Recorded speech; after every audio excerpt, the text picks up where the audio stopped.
I'm Mariana Van Zeller. As a journalist covering the underworld, I've seen almost everything that can be trafficked. But apes was a really sad and difficult story to report on. Wildlife trafficking is the fourth most lucrative crime in the world. We are talking between $20 and $30 billion. The DRC is the only country in the world which has got 3 of the 4 great apes. And here in the Congo Basin, primates in general are paying the price. A great ape is the closest cousin to a human. It is as smart as we are. Scientists have determined that we share an astonishing 98.8% of our DNA sequence with chimpanzees. It's very difficult to catch a great ape into a snare. I'm not saying it's impossible, but it's very rare. So the only way to catch a great ape is a gun. That's what kills an ape. By killing the family around it. Yes. And taking the baby chimps. Great apes flock families. And before you can take a baby away from them, you've got to kill 10 of them. That is such a crazy number. But I think one of the most impactful moments for me was actually when we were in the Congo and we traveled to the Kahuza-Biega National Park to see the gorillas. And you track for, hours and hours up into the mountains with these Congolese men who are there to protect the forest and to protect the gorillas. And they're showing us, okay, so it looks like there's some gorilla poop here, and this is where the gorillas were last night. Juvenile? Yes. There you are. And eventually... There is some of the group here. Some of the group is right here? Yeah, it's here now. Oh my God, it's right here. Oh, it's right here. He's starting to make the noises. Juvenile is starting to make the growling noises. Oh my God. Come on. Right there.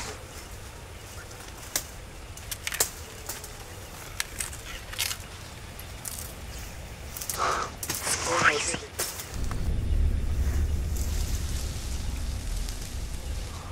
Nothing can prepare you for this.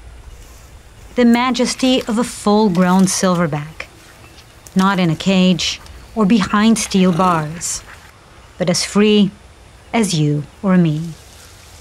In its own habitat, caring for its family, living without fear.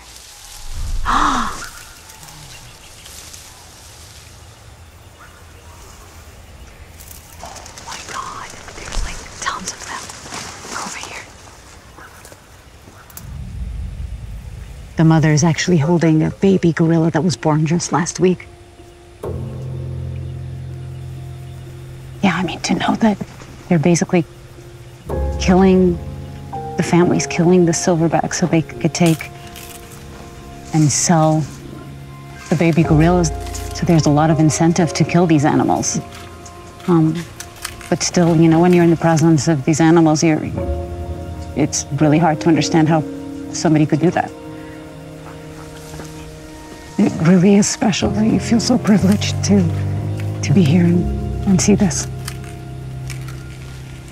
Juvenile, what does it feel to you every time you see a gorilla? For me, it was incredibly emotional, but for you? For me, they're my first babies. I must take care of my family. This is my first son, the gorillas. As I take care of my sons at home, so I can take care of this one. I have to protect them. Yeah. Juvenile, you're making me cry. Do you think that in 30 years we'll still be able to see gorillas in the wild like this? If we do not take care of them, they can be extinct. So we must take care, we must protect them. Compared to all the other black markets I've covered, this was one of the most emotional for me. I've got goosebumps everywhere. Let's not think in a monolithic way. Not every poacher do this because that's what they want to do. But there are those who are compelled to do it because of life's hardships. If you go in the so-called protected areas, there are no schools, there are no hospitals, there is nothing. So if the state is going to say, don't touch, get out of there, it has to come up with ways and means on how these people can also live a decent lifestyle. To know how much suffering, how much death humans cause to these great apes is beyond imagination. But there are ways we can help. We can take a stand against the exploitation of apes for entertainment and reduce demand. We can work to alleviate poverty and help people find alternatives to poaching. And we can put more resources into protecting great apes in the wild and preserving their habitats. There is still time, but barely. After, spending weeks and months investigating the trafficking of apes to finally get to see a gorilla in the wild where it's supposed to be was incredibly emotional. And also to know that there's a good chance that in a few years my own child won't be able to see this if we continue at the rate that we are right now.